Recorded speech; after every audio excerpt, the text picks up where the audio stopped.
Hi there, and welcome to the Main Idea podcast. I am Jen David Lang, and my passion is helping school leaders learn. I read lots of education and leadership books, and I save you time by sharing only the most compelling and impactful books with you.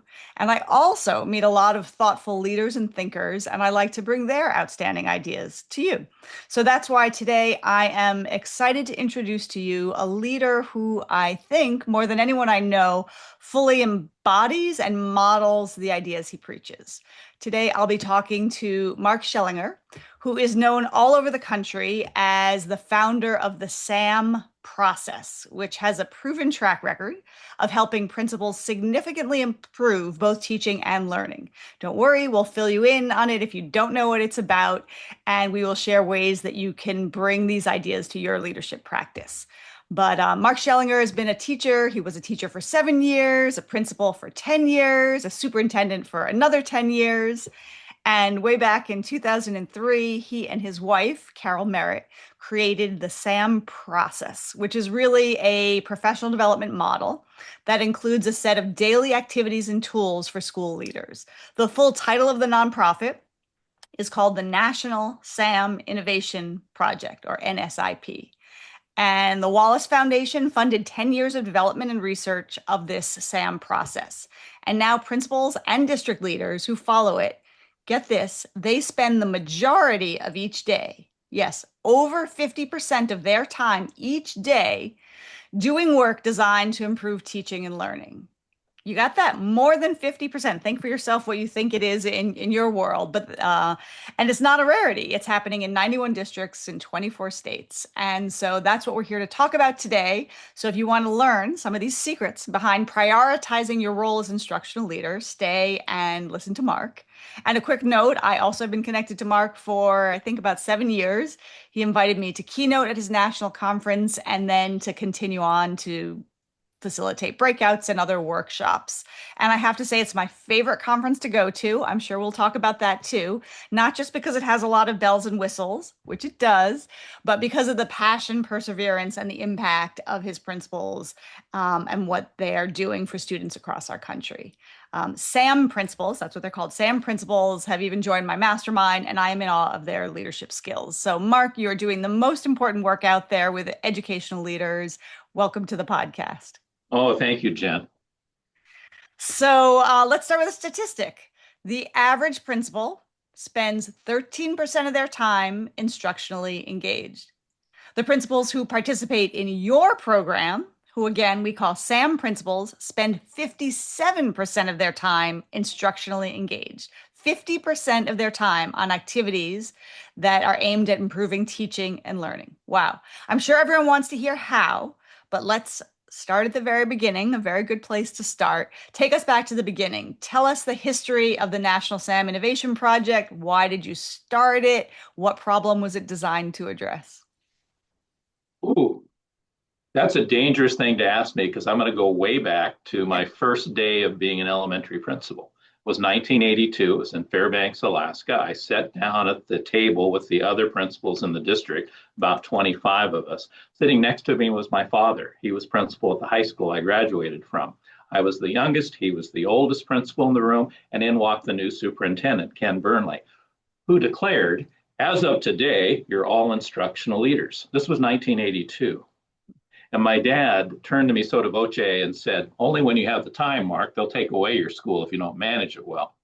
And I think that's kind of an important place to start because the truth is a principal is spending 13%, if that's accurate, amount of time doing instructional work in a school is not wasting the rest of the time.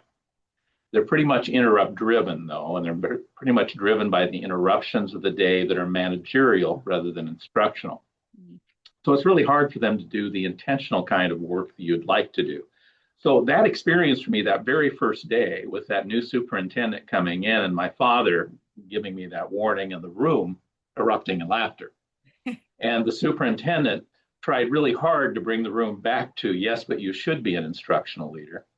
It had a real impact on me because that's what I wanted to be. I wanted to be an instructional leader. And then I went to my school that first year and found the school, the culture expected me to be more of a manager than an instructional person.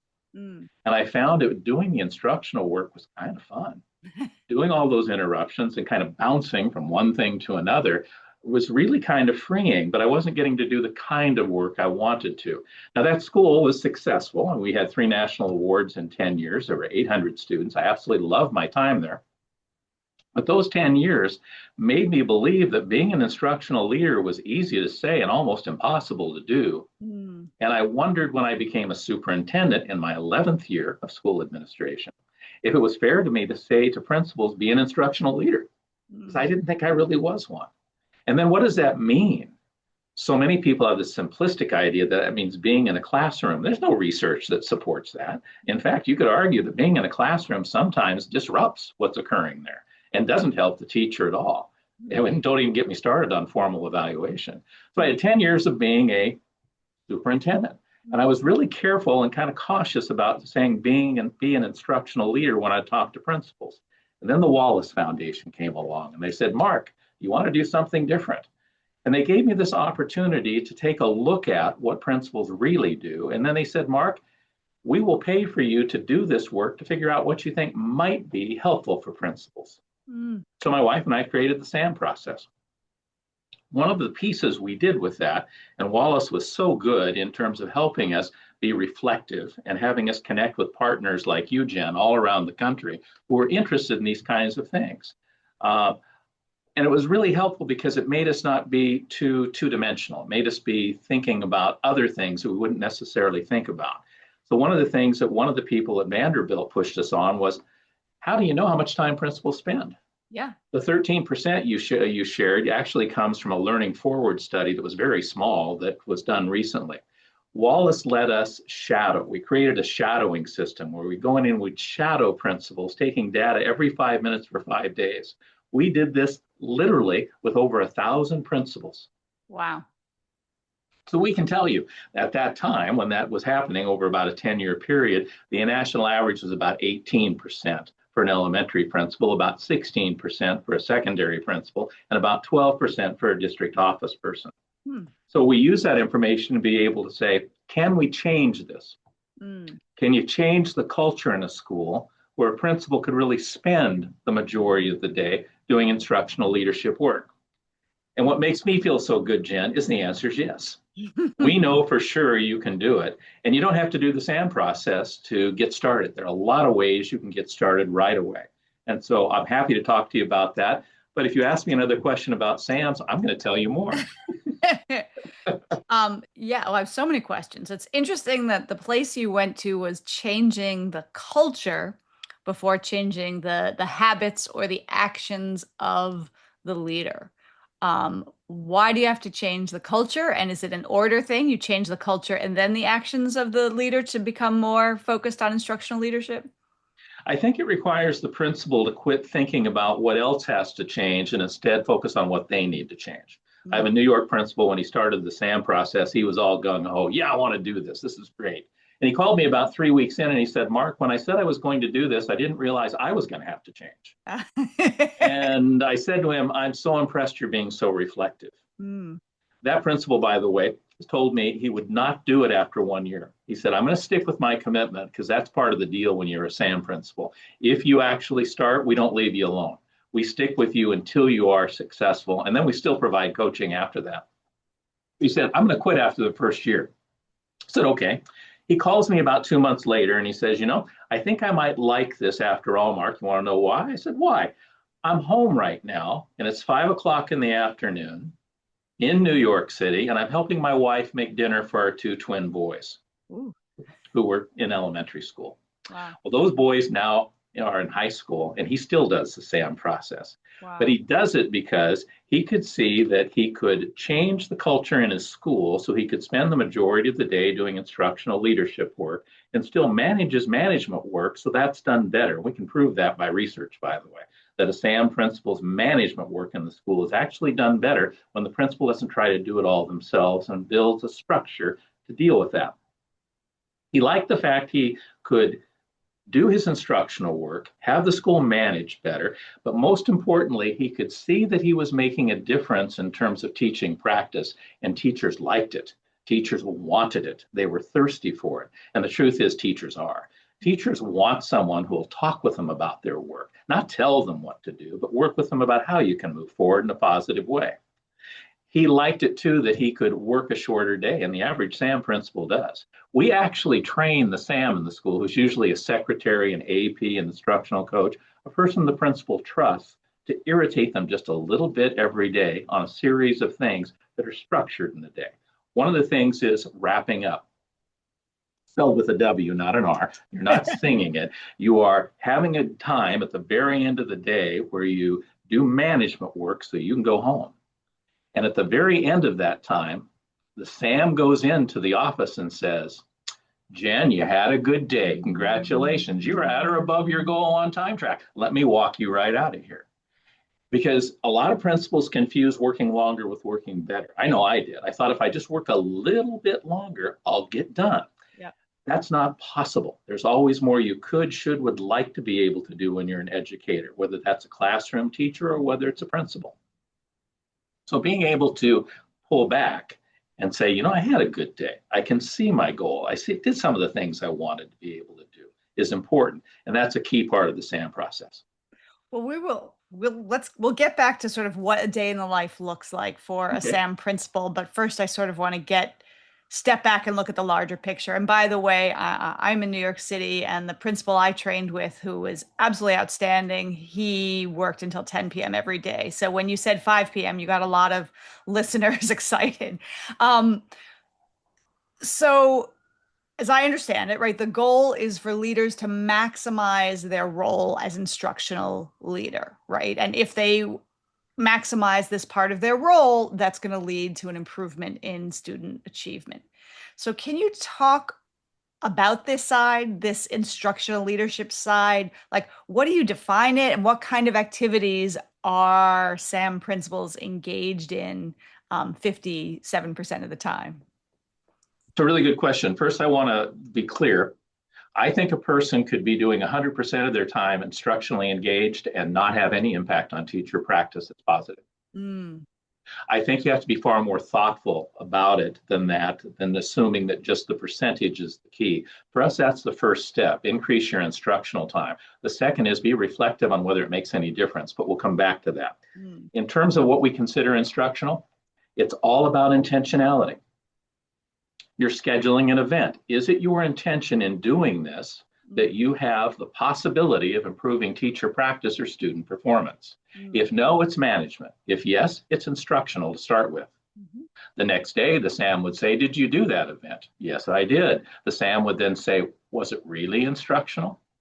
I'm going to pause you for a second because people don't know what a SAM is. So in this program, in addition to the principal, there's another person. It could be an administrative assistant. It could be an assistant principal who's called a SAM, and they are supporting you in this work. So that's what Mark's talking about. Sorry, go ahead. Yeah. And most SAMs are secretaries, because we say to a principal, pick the person you're willing to give permission to irritate you just a little bit every day in a SAM daily meeting, where you get asked about what you did and what follow-up you'd like. And so really the whole idea here is to get the person to think through, what do I really think is instructional? And a lot of things you might think are instructional, like a principal says, I'm going to go to a district meeting. They're telling me it's instructional. The truth is, none of them are going to be 100% instructional. And so the SAM would say the next day, did you go to your district principal meeting? Well, yes, I did. Great. How much of it was really instructional? 70%. So they can push a button on time track and it separates the two between. But you don't have to do that. You could just then ask the next question. What follow-up do you need from the management part of the meeting you went to? What follow-up do you need from the instructional part of the meeting you went to? You don't need any follow-up? Why'd you go? The idea here is to get the principal to think through impact. Lots of principals confuse being in a classroom, for example, as having impact. There's no evidence of that, as I mentioned before, and so that's where the SAM comes in. What follow-up do you want with Mark? You were in his classroom for 30 minutes doing a seeing instruction activity. I don't need any. Why? Do we have data? And in SAMs, you have data showing the amount of time you've been in that room, the amount of feedback, the kinds of seeing instruction. So when you ask me what is instructional for us, we are really careful to say it's all about intentionality. Mm. We say to the principal, what's your intention in doing this? Now, funny thing, Jen, I had an Atlanta principal we worked with when he first started call me and say, Mark, I did payroll yesterday and my Sam says that's not instructional. And she keeps asking me questions. And I said, payroll? He said, yeah. I said, well, how can you say that your intention in doing payroll was instruction? He said, Mark, if I don't pay them, they're not coming to school.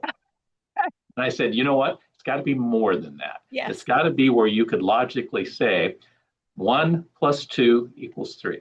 Yes. By doing this, if I add some other things, I can get to the objective I want. So it's interesting. It's not a purely mathematical, just because I was in a classroom for a half an hour, that it necessarily impacts teaching and learning. And yet, a big part of it, you keep mentioning this time track. So I just want to make sure people know. So when you become a part of this program, it's an app that you use and you are coding what you're doing so you can look at the trends, how much time. If you go to the bathroom, that is not instructional, you know. Um, so it's not so black and white that this is instructional or that isn't. You have to be thoughtful about it, but there is this app that codes how Yeah. much time you're spending. And my understanding is I went to a full day training with two New York City principals. When you decide to join the program, you send, Mark, someone to follow you, or you used to, this was before the pandemic, follow the principal around and code their behavior to look what percentage of time are you starting with to focus on teaching and learning. And the principals that day, who I was with, their numbers were around 21%. And the goal, as you said, is try to get it, above 50 some odd percent. And there is something about the numbers that does help to raise our awareness. If you'd asked those principals, I don't know if they could have guessed 21% until it was actually coded. Um, so I saw that you have certain descriptors of instructional leadership practices. You had sort of 6 areas. And so I understand it's not black and white, but the first one was seeing instruction. And that includes everything from walkthroughs to working with students to supervision and observations.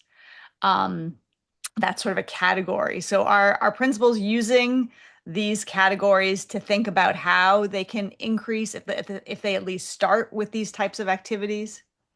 Yeah, in fact, that's a critical piece. If principal says he wants to go to your classroom, he tells the Sam, I want to go to Jen's classroom to see her teach. The Sam's going to say, what kind of seeing instruction do you want to do? Because they have very different impacts, and a lot of that's dependent on the school in terms of the culture in the school. If you ask most teachers if they like to be observed, and by observation, most teachers would define that as the principal coming into the room, sitting in the back of the room, watching the teacher teach, and maybe taking notes or something. You cannot find a single teacher who will say that they like that. Well, I shouldn't say that. That's too extreme, because sometimes there are cultures in schools where the relationship is so good and the principal is so thoughtful, that kind of seeing instruction can be very positive. And I'll give you an example of that in a minute. But generally, observation is not liked by teachers, and principals hate it. Most principals, again, I'm being too absolute. And so what can you do differently? Well, some Yahoo someday said, wouldn't it be great if we let the principal do a walkthrough? And they could be in the room for a few minutes and they could go to another room for a few minutes. And the assumption was teachers would like it. Well, maybe they like it better, but most of the research says not much, because there isn't any exchange of conversation. And if there's not follow through on either observation or walkthrough, I'd posit that it probably has more of a negative impact than a positive impact. Third kind of seeing instruction for a SAM principal would be work with students. For work with students, the principal would come into the room, if you were the teacher, Jen, and say, Jen, I'm going to be here for the next 30 minutes watching you teach. Put me to work. I'd like to be your teaching assistant. Which student or group of kids can I work with? Our research, talking with schools around the country, that's the most popular kind for teachers in terms of seeing instruction, most popular kind for principals. Here's why it's popular for teachers. The teachers actually seeing that they're getting help. Mm-hmm. They can see it and feel it. Mm. Why is it positive for the principal?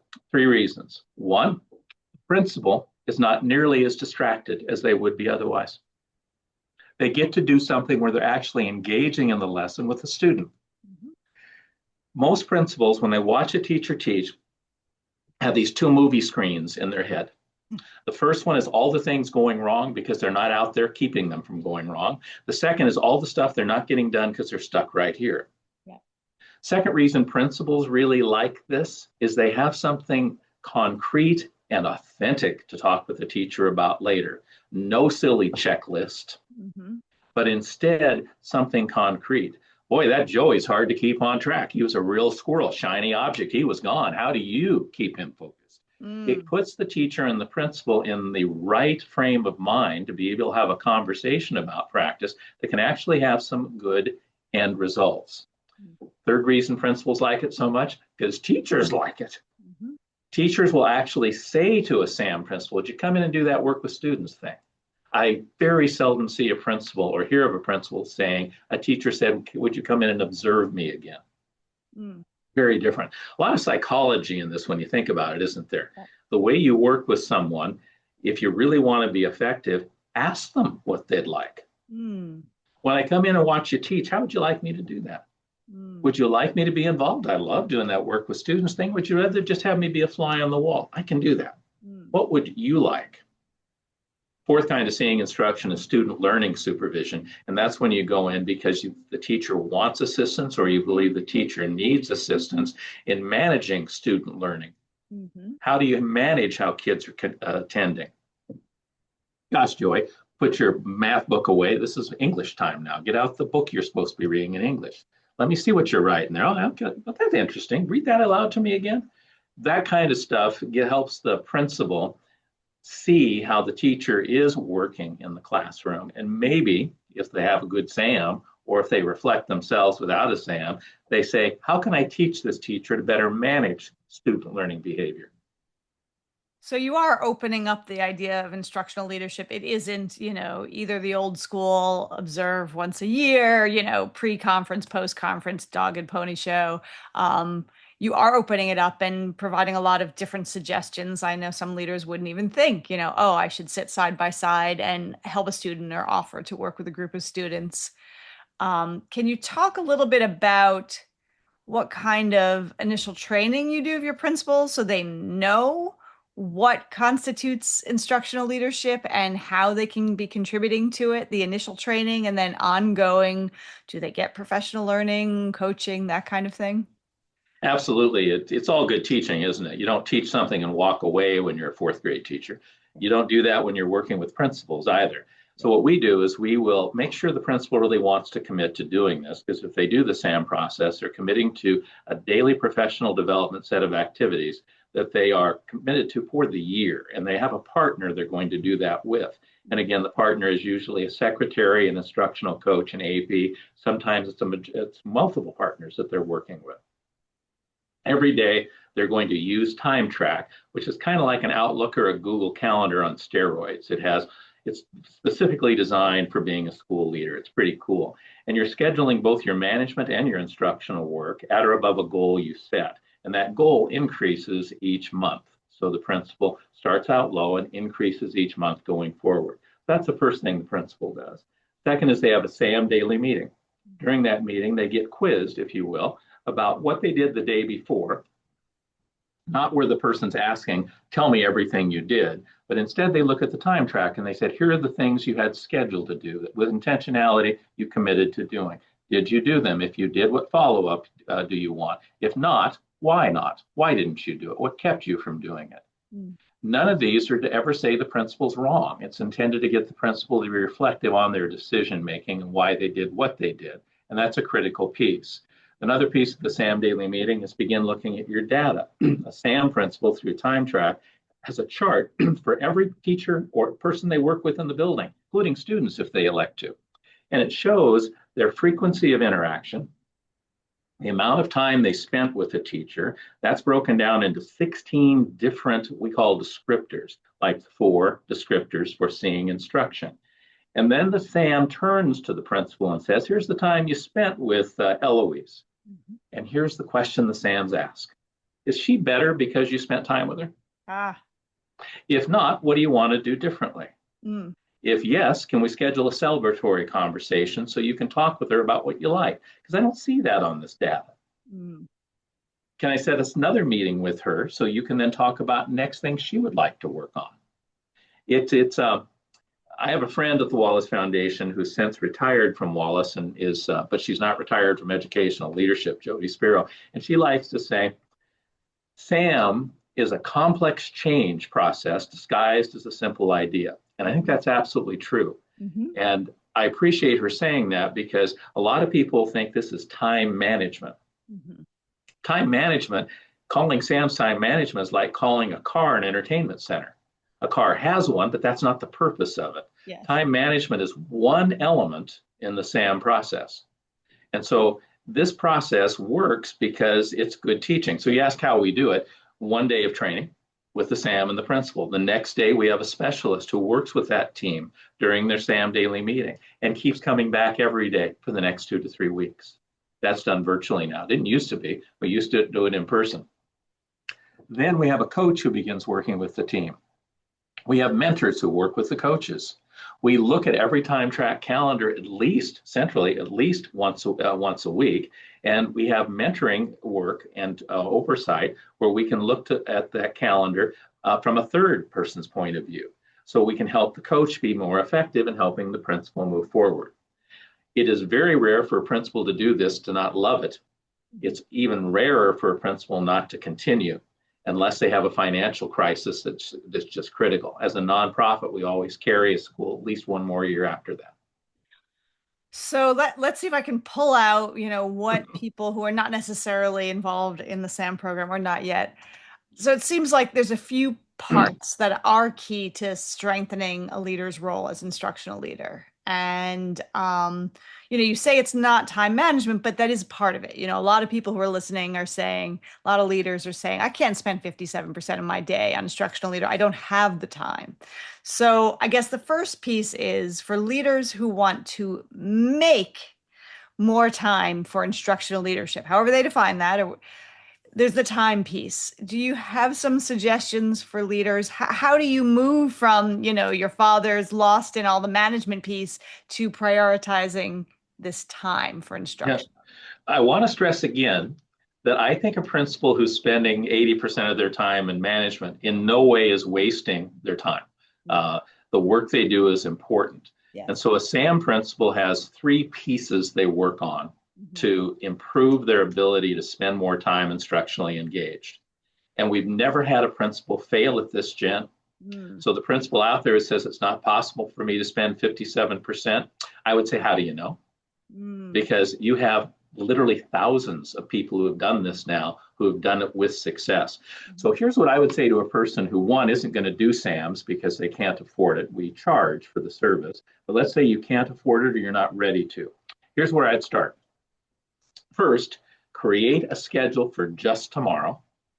And on it, schedule 3 times you will do management work, blocks of time, maybe 30 minutes, and do 3 instructional events on that schedule that you are willing to commit to. So you have 6 half-hour periods.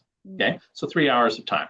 Leave the rest blank. Do not try to fill in the white space. That is the road. No, you don't want to go there because you will have trouble and you'll be so frustrated. Do just that amount.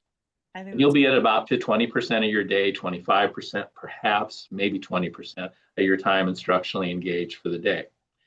Do that and give your office staff a copy of it. Say, here's my schedule for the day. And then tell your secretaries, no messages for tomorrow. Yes. Instead, when someone calls, here's what I want you to say to them. And we actually teach office staff members to do this in the SAM process. Thank you for your call. You wanted to talk to the principal. The principal would love to talk with you. I could get you in to see him, and then they look at the white space. I could get you in to see him at 2 o'clock today, but he wouldn't want you to wait. The person who normally deals with your issue, the assistant principal, can I have that person call you? We call that a first responder, and I'll talk a little bit more about that in a minute. But you don't take a message. Why? Because that's one of the reasons a principal might stay till 10 o'clock, like the guy you talked about in the city. You want to make sure that people get help faster, and that's a winning combination. So the first thing I would do would be to schedule a couple, maybe 3 management times for just tomorrow. And 3 times you're committed, and that's a big important word, committed to doing an instructional act. That's that intentionality thing. And don't say walk through. Mm-hmm. Don't do that. Yep. Say, I want to go see Joe teach. Mm-hmm. Can it be a walkthrough? Sure, but have it be Joe, because you want to be intentional. It's not just I want to be in a classroom. I want to be in with Joe, because Yep. if you want to be with Joe, there's probably a reason. Mm-hmm. What is that reason? You want to have that in mind when you go in to see Joe. Do 3 instructional things with intention. Leave the rest of your day blank. That's just fine, because you're going to need time to bounce. There'll be things that come up. And you can go to the office and see if everything's okay during those white space times. Yeah. But it gives you an opportunity to actually feel good at the end of the day because you did a couple of instructional things. So So I'm that's the hearing first thing I'd do. I'm hearing 3 things. So I'm hearing one is the schedule, right? So Yeah. actually, putting it in your schedule. And then 2, training, you said by giving it to everyone else, training your staff to understand that that time is sacred and that they Ooh, aren't yes. sending people to you during that time. I And narrowed it then, down that first part just to the office staff because you know who you have to train that's the hardest to train in the whole building, don't you? The principal. okay, so Because you know everybody, what happens is the principal's a pleaser. And yes, the principal has interrupted constantly. And yes, every principal I've ever met wants to take care of their people. And yes, so they try to do more than one thing at one time, and it doesn't work very well. yes. And so the second thing we'd say is train people to use you the way you want to be used and be thoughtful about what you're going to say. Hmm. Here's what I mean by that. If you think about what you're going to talk with a person about, or if you get interrupted, if instead of trying to do 2 things, you think about your other options, it can be really positive. But here's one of the problems that occur. A principal tries to talk their way out of having the conversation. I'm really busy right now, but see, talk to me later. That doesn't work well because it makes the other person feel unimportant. And the last thing you want to do with anyone, kid or adult, is to make them feel unimportant because they'll make you pay. The kid will make you pay. The adult has a much longer memory. They'll make you pay longer. And so what do principals do? They try to do 2 things at once. So here's what a SAM principal would do. If you came to me and I was on my way to go see a teacher teach, do that work with students activity, Jen, and you stopped me in the hall and said, Mark, can I have a moment of your time? Yep. Most principals will say, I'm on my way to do this. Don't do that. You want to follow this rule: validate, listen, triage. Hmm. Validate, listen, triage. So if somebody said that to a SAM principal, you know what SAM principal is going to say? What's that? You're more important than a moment of my time. What's it about, Jen? Jen then says to the principal, well, I have this new student in my class who only speaks Vietnamese. I don't know why you gave me that kid. I need some time with you to help me figure out how to teach this kid. You know what SAM principal is going to say? They're going to triage here. You know what a lot of principals do? They'll say, oh, walk with me. We'll talk about it on the way. Oh, come on. That's not giving it the time it deserves. The SAM principal is going to say, I'm really proud of you, Jen. Let's give this the time it deserves. See my secretary. Let's pick one of those white spaces today or tomorrow where we can spend quality time talking about this. Let's give it the time it deserves. Mm-hmm. So triage, that's one way. Another way might be, you're more important than a moment of my time. What is it? Oh, the copy machine's not working. I'm so sorry to hear that. We got you covered, though. If you go see Eloise at the front office, she's been trained to be the first responder on this. Train is real important, by the way. She's been trained to be the first responder on this. She'll go ahead and copy it on the office machine for you, and then she'll take care of getting it fixed. I'm really sorry you had trouble with that machine. But triage goes a little bit further. What if the issue is, what you're more important than a moment of my time? What is it?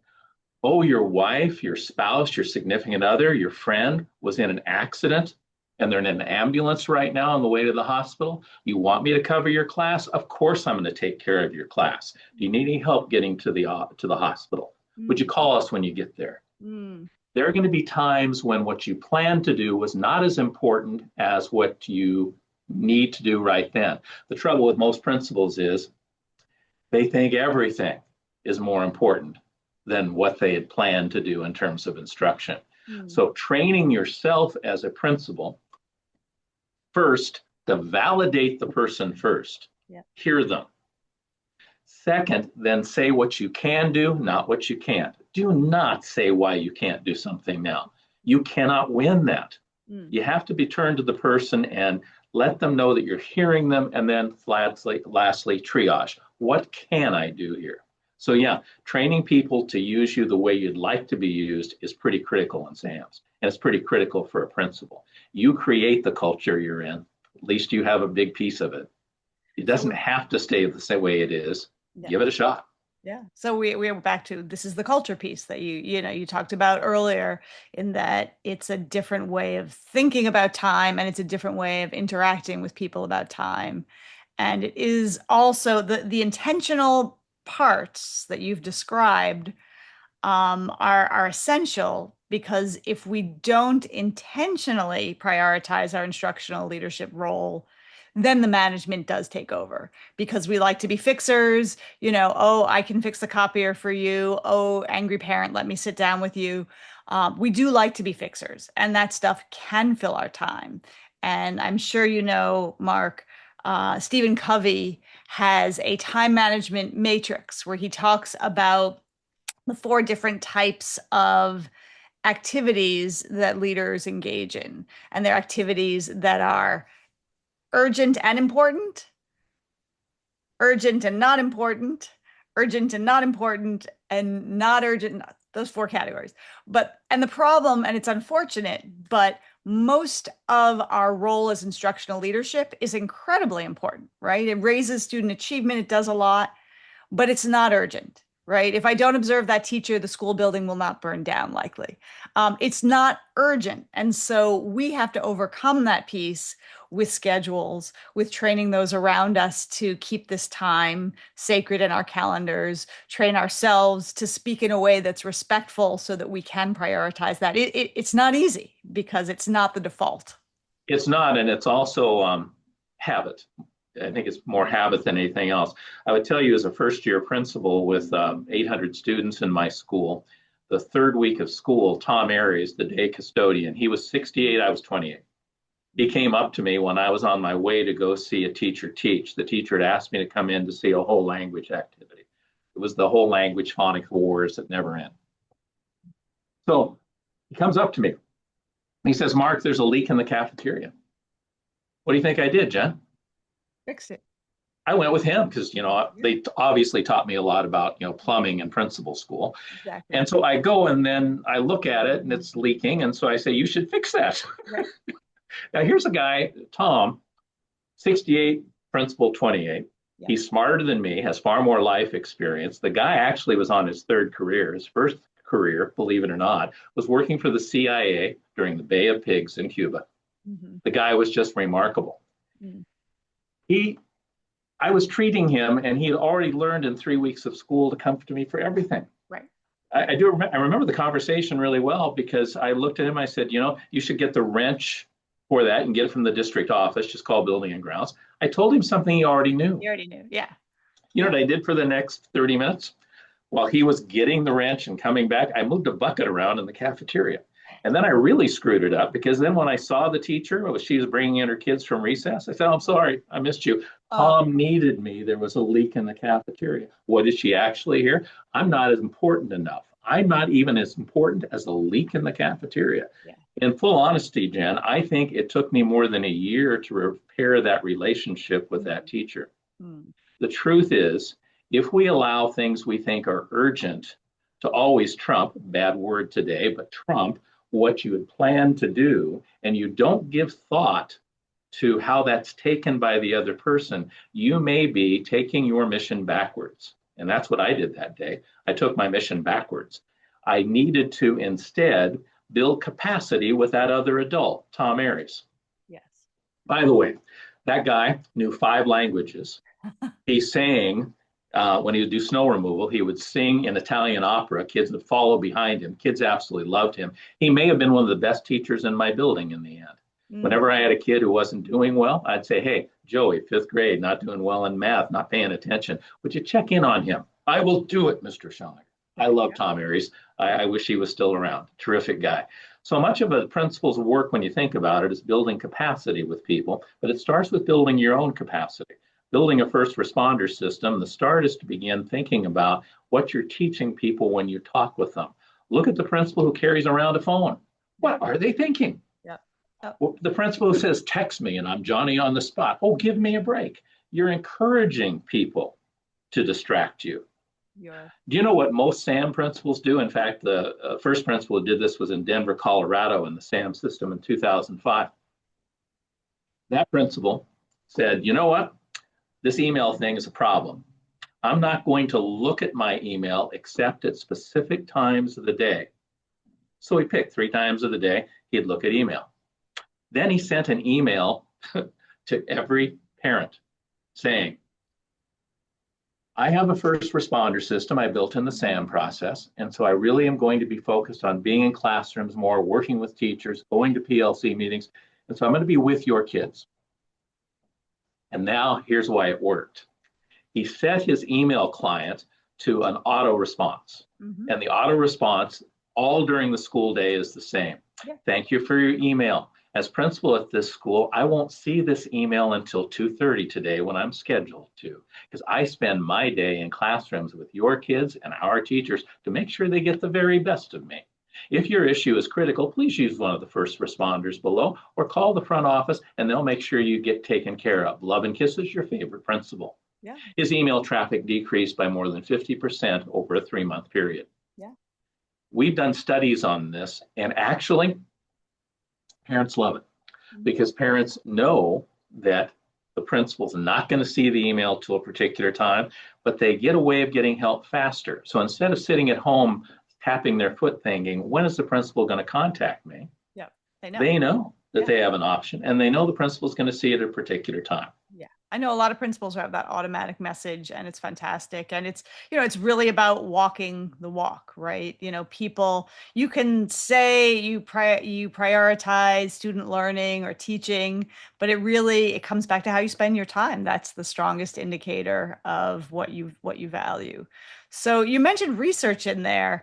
What is the research? Is there research that shows that when leaders spend more time as instructional leaders, student achievement improves? What have you found?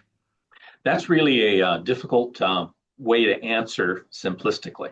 Okay. Because earlier we talked about that instructional time per se does not equate improved practice. Yes. There's so many elements there, and the reflection and the thought in working with an adult to improve their practice is pretty complex. It's not a simple thing. And so we would never say that increasing your instructional time will automatically improve your improve teaching practice.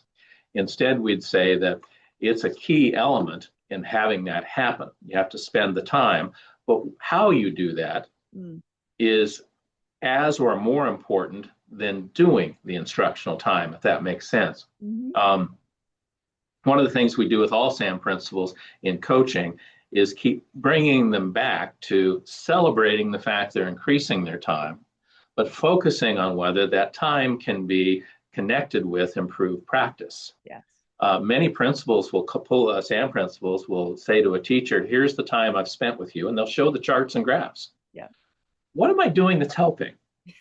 Good question. If I were the perfect principal, how would this look different? Yes. I have a wonderful principal in Chicago, a guy I really like. He turned to a teacher he was going to fire. I mean, he was at the point of saying, this guy's gone. And he finally said, I'm going to chance it here. I'm going to show him the data, and I'm going to be brave enough to ask this teacher what would help. It fixed it because he told him. The teacher told the principal, here's what I think would help me. And the principal was willing to do that. Yeah. It's an amazing thing. We do that with kids in classrooms frequently. I know a lot of teachers, that's the first one they go to. So if you didn't get it, it was something I can do to do this differently. What can I do? And that's what SAMS is all about.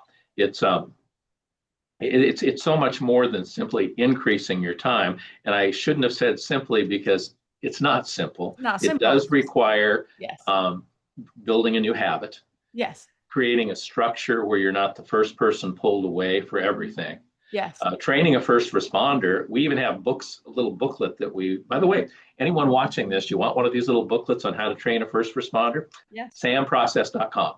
Okay. Go for more information, and there's a place you can request one. We'll send you one for free. And no, you don't have to be a SAM principal to do it. But there's some real specific ways of training a first responder so you can be successful. You can't delegate responsibility in a school. Most principals learn that the hard way. No matter what happens in the school, who do they hold accountable? The principal. Mhm. And so you don't delegate this stuff. Instead, you give someone else the responsibility of taking the first crack at dealing with it. That's very different. It's not semantics. Mm. But in doing that, you have to train the person to do that. They have to understand how you want it done. It's not what Jesus would do, it's what does the principal want done here. Yeah. Secondly, that person needs to know what their limits are. That's part of doing it the way the principal wants. Mm. Secondly, the next piece is they have to know when to tell the principal something is going south. Yes. Principal can't be in the dark. Yep. Ninth grader throws a 10th grader out the emergency exit of the bus on the freeway on the way home. Miraculously, no one's hurt. The first responder says everything's fine. No, it's not. First responder says, yeah, but no one's going to sue anybody either. It's still not fine. The principal has to know because the principal can't be in the dark on that. Why? They go to the board meeting that night and the school board president says, what's the story about? I don't know, says the principal. That guy doesn't have a job anymore. So it's a real important piece. This is pretty important when you're doing a first responder structure to think that through. You need to train the person the way to do it the way you want, and that has to be real clear. Secondly, you need to be sure that the person knows when to let you know, and the SAM, if you have a SAM in your school, when something's going south. And thirdly, you need to protect your first responder.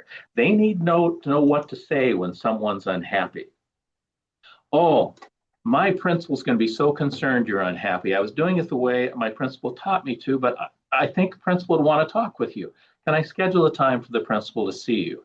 You need to be sure the first responder is not caught between the way you said it and the fact they can't do it any other way than that. So they don't want to get beat up. Does that make sense? Yeah. So it is a lot of work to be able to get that time, and you're getting into the details of not just assigning, being clear about roles and responsibilities, who to go to for what. And that's a great exercise, anyone listening, is to really outline of all the things that parents, students, teachers are coming to you for.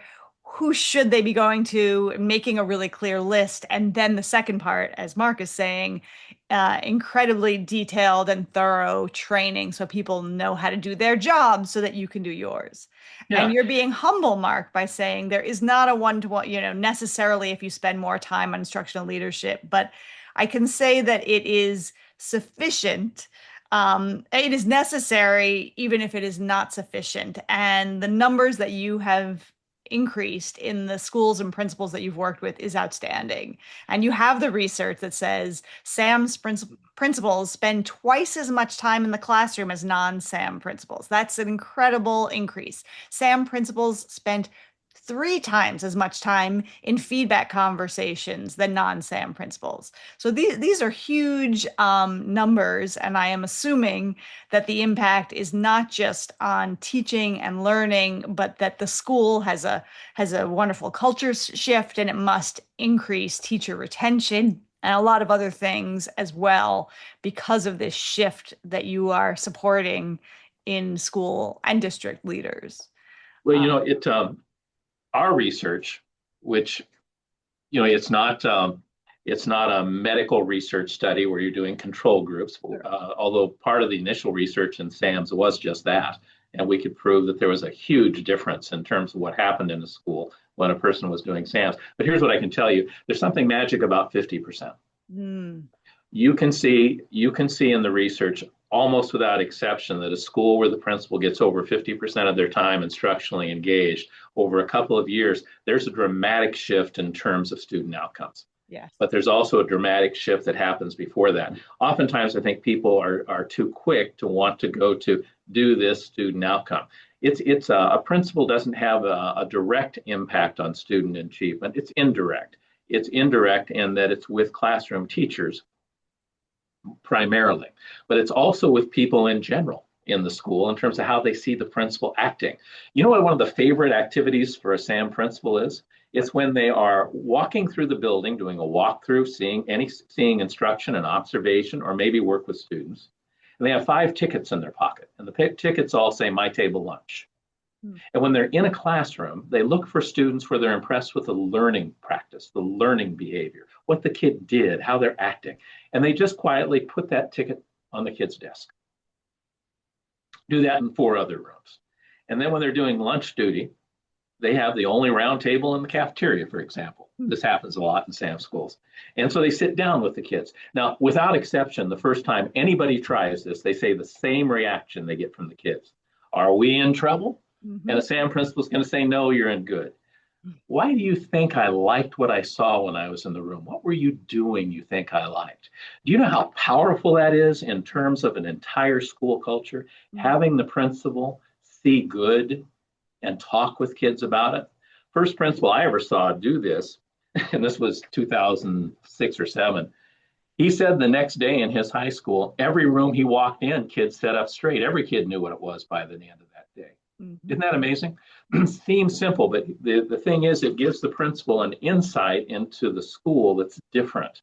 A lot of SAM principals make a point of not limiting their student interaction, but not thinking student interaction improves teacher practice. Mm-hmm. Your experience with a student interaction could be used to have an impact on teacher practice. Yeah. And that's a very different thing. One of the things a SAM principal would say to you if you were, what a SAM would say to you if you were a principal, Jen, is they'd say, first thing you had on your time track for yesterday was meet and greet with kids as they came in, a management activity. Was any of it instructional? If you said no, you know what the SAM would say? How come? Mm-hmm. There was no opportunity to talk to any kid about instruction, homework, how they're doing with that, or something you saw in a classroom the day before. None. And it's not to say the principal should do that every time, but you want them to begin thinking about it. Yes. How can I connect with kids in a way that's instructional in terms of management?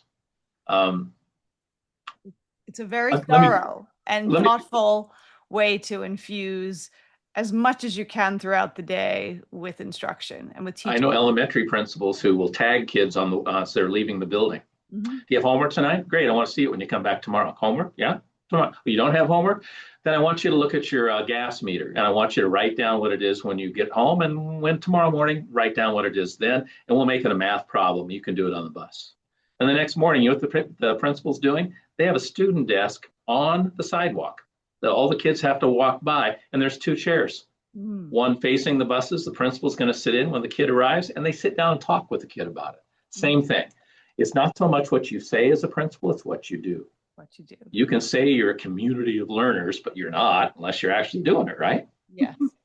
Wow. Well, you have shared a lot of very concrete examples, and why I like talking to you is you share actual sentences and sentence starters that are effective and specific activities. So people probably have a lot that they can write down and take away. I usually like to end with sort of a lightning rod going through a main idea, a high leverage action, and a resource. So I don't know, we talked about a lot. Is there one main idea, one thing you would want leaders to know about prioritizing instructional leadership? Think about what you would want if you were the teacher Mm. from the principal Mm. and start there and do just 1 or 2 a day. But if you were to do that, think of the positive impact you could have and how that's going to make you feel. Oftentimes we take too big a bite and we think, oh, I've got to be at 50%. No, if you're at 15% now, what would 18% look like? Mm. And that's adding just a very small amount of time. Mm. A 2-hour activity during a day equates to well over 20% of your time, and for most principals. And so think about a couple of small activities you could do and actually do it. I will tell you, one of the things I think that we've screwed up with principals in terms of training is we've kind of trained principals to look for the bad, not the good. Mm-hmm. And I think it's important for a principal to be able to see good and then be able to talk with the person about it. Mm-hmm. And most principals make it a one-way conversation if they do it at all. Yeah. They want to say, oh, I really liked how you did that, and stop. But the research in psychology would say that's not going to cut it. You have to get the other person to talk with you. And we kind of trained principals to use celebratory feedback in an inauthentic way. Mm-hmm. We use it as a way to get to talk about something else. The other shoe drops. A lot of teachers are really surprised when a principal in a SAM school tries to have a celebratory conversation. Because if a celebratory conversation in a SAM school where it's scheduled, It's not just I liked something. It has to be very specific, and you have to get the other person to talk. Sounds like One a Chicago principal, when he tried to do celebratory feedback the first time with an English teacher, the English teacher turned to him and said, "Do I need my union rep? What's the real reason we're having this meeting?" And you know what he said? It was just what? brilliant. He said, "I'm practicing being a better principal. Mm, Your work is really hard. I think I need to make a part of my job to talk with you and get you to talk with me when something is really good. yeah. Help me be a better principal." So I Strengths guess that's based. what I'd finish with. Yeah, Help strengths. yourself be a better principal. That sounds great. And a resource, anywhere you would send principals if they want to learn more about prioritizing instructional leadership. Well, there's three resources I would suggest. If you don't know about Jen David Lang and the main idea, you better get going there because what a great resource. Kim Marshall, the Marshall Memo, great resource. We provide both thanks to both Jen and Kim for SAM teams. So do that. In terms of SAMs, here's what I would suggest. Samprocess.com, take a look at the website, or you can go to nationalsams.com. Either one of those websites, there's a ton of stuff there. If you want what I offered, that resource, the flip book, it's really kind of cool and it shows you how to train a first responder. It also has question stems you can use. And Mm, so that's really helpful, I think, for a lot of people. We'd be happy to send you one, no charge. Just go to the SAMS process, SAMS process.com. Look for more information, more about SAMS. There's a place to click right there. Put in the request, we'll mail it to you. that is very generous, and I haven't seen that. I would love to see that. That's great. Well, thank you to everyone who has been listening. I'm sure you got a lot out of my conversation with Mark. I'll be back in 2 weeks. And until then, learn more and lead better.